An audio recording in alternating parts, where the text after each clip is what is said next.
যারা নতুন খামারি হয়েছেন, দুটা গাভী কিনেছেন, এখন পর্যন্ত আপনার গাভী ডাকে আসেনি, অথবা ডাকে আসছে, আপনি 2-3 বার তাকে বীজ দিয়েছেন, ডাক থাকে না, এই ধরনের সমস্যা হরহামেশা হচ্ছে। যদি এই সমস্যা আপনি ভুগে থাকেন, তাহলে সেই খামারির জন্য আমার ছোট্ট একটা ভিডিও, ছোট্ট একটা টিপস। আমার হাতে দেখছেন, এটা বনডুমুর, আমরা এটাকে বনডুমুর বলে থাকি, বিভিন্ন জায়গায় বিভিন্ন নাম হতে পারে।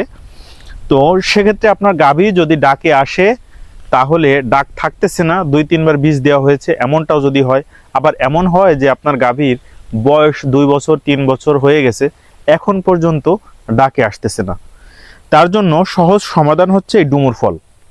আপনি যদি প্রতিদিন আপনার বকনাকে অথবা আপনার গাভীকে 250 গ্রাম পরিমাণের ডুমুর ফল খাওয়ান, তার থেকে বেশি হোক সমস্যা নাই, কম না হয়, মিনিমাম 250 গ্রাম হতে হবে। প্রতিনিয়ত যদি এভাবে আপনি খাওয়াতে থাকেন, তাহলে দেখবেন ইনশাল্লাহ আপনার বকনা হোক বা আপনার গাভী হোক ডাকে চলে আসছে। আর যে সকল সমস্যা থাকে যে ডাকে আসার পর বীজ দিচ্ছেন, থাকতেছে না, তারাও এই একই সিস্টেমে খাওয়াবেন, ইনশাল্লাহ আপনার গাভীর বীজটা কনসেপ্ট করবে, মানে আপনার গাভী বাচ্চা ধারণ করবে। তবে একটা কথা হচ্ছে, এই পদ্ধতিটা গ্রহণ করার আগে অবশ্যই আপনার গাভীকে কৃমিনাশকটা কমপ্লিট করতে হবে।